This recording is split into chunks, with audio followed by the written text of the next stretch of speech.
اگر ہم اپنے ارد گرد نگاہ ڈالیں اور لوگوں کے رویوں کو جانچنے کی کوشش کریں، تجزیاتی نگاہ سے دیکھیں، تو ہمیں کچھ لوگ ایسے نظر آئیں گے جن کے پاس دنیاوی دولت زیادہ نہیں ہے، وہ اسی پر پریشان ہیں کہ ہمارے پاس کچھ ہے نہیں، بچوں کو تعلیم نہیں دے سکتے، اچھا گھر نہیں، علاج معالجہ نہیں، کھانے کو صحیح نہیں ہے، لوگوں کے دلوں میں ہماری عزت نہیں ہے، اور وہ اسی پہ کڑتے رہتے ہیں، پریشان رہتے ہیں۔ دوسری طرف ہم دیکھتے ہیں تو ہمیں وہ لوگ نظر آتے ہیں جن کے پاس بہت کچھ ہے، دولت ہے، گھر ہے، مکان ہے، گاڑی ہے،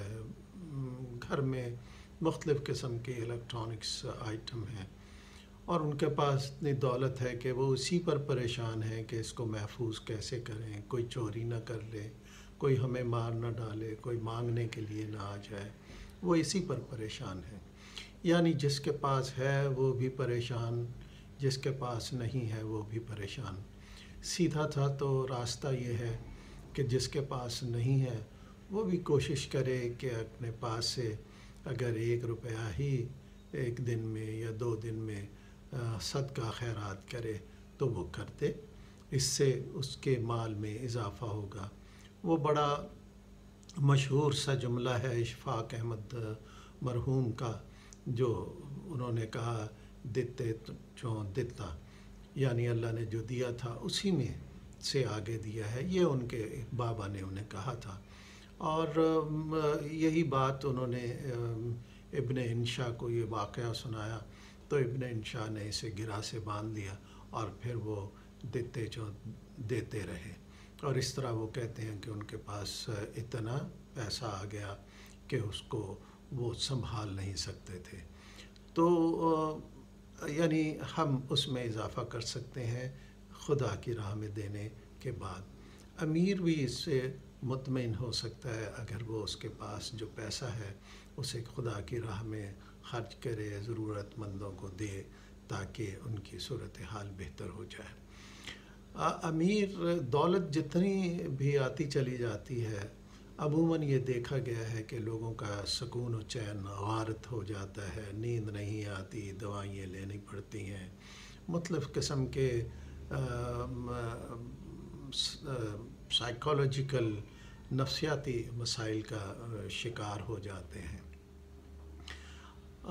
ایک واقعہ لکھتے ہیں، اور واقعہ اس طرح ہے کہ گاؤں کا ایک شخص تھا، چودھری تھا، جس کے پاس پہلے سے ایک اچھی خاصی جائیداد تھی۔ اس کو خواب میں یہ نظر آیا کہ ایک جنگل میں ایک بابا آئے ہیں اور ان کے پاس ہیرا ہے۔ چودھری صبح کو اٹھا اور اس نے جنگل کا رخ کیا، جنگل میں گیا تو اس نے دیکھا کہ ایک فقیر بیٹھا ہوا ہے، کپڑے ایسے پھٹے پرانے ہیں، ساتھ ایک میلا کچیلا تھیلا ہے۔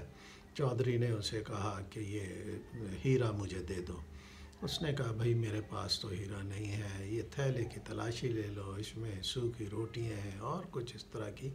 ٹوٹی پھوٹی چیزیں ہیں۔ تو اس چودھری نے یہ کہا کہ نہیں، میں نے خواب میں یہ دیکھا ہے کہ تمہارے پاس ایک ہیرا ہے۔ تو پھر اس نے فقیر نے کہا ہاں، مجھے راستے میں ایک شیشے کا ٹکڑا ملا تھا، وہ تم لے لو۔ وہ اس نے اپنے تھیلے سے وہ ٹکڑا نکالا، چودھری کو دے دیا، وہ بڑا خوش ہوا اور گھر لے گیا۔ گھر جانے کے بعد رات ہوئی، رات بھر اسے نیند نہ آئی، کبھی وہ اسے ہیرے کو دیکھتا پھر رکھ دیتا، اور اسی ادھیڑ بن میں اس کا رات گزر گئی۔ صبح وہ اس فقیر کے پاس گیا اور اس نے اس سے کہا کہ بھائی یہ جو ہیرا ہے یہ تم نے مجھے کیسے ایسے اطمینان سے دے دیا، اور میرے پاس تو یہ جب سے آیا ہے میں پریشانی میں مبتلا ہوں۔ تو یہاں سے جو نتیجہ ہم اخذ کرتے ہیں وہ یہ ہے کہ جب انسان کے پاس ضرورت سے زائد دولت آ جائے تو وہ خوشی کے بجائے پریشانی کا باعث بن جاتی ہے، انسان کا سکون چھن جاتا ہے، جیسے اس چودھری کا ہم نے بات کی کہ اس کا سکون غارت ہو گیا، اسے نیند نہ آئی۔ اب اس کا حل کیا ہے؟ تو اس کا حل سیدھا سا یہ ہے کہ آپ دوسروں کی مدد کیجیے، ان کے کام آئیے، اور یقیناً جب آپ کام آئیں گے تو دو فائدے ہوں گے: ایک کہ آپ کی دولت میں مزید اضافہ ہوگا، دوم آپ کو سکون ملے گا جو آپ کے لیے باعث ثواب اور خیر و برکت ہوگا۔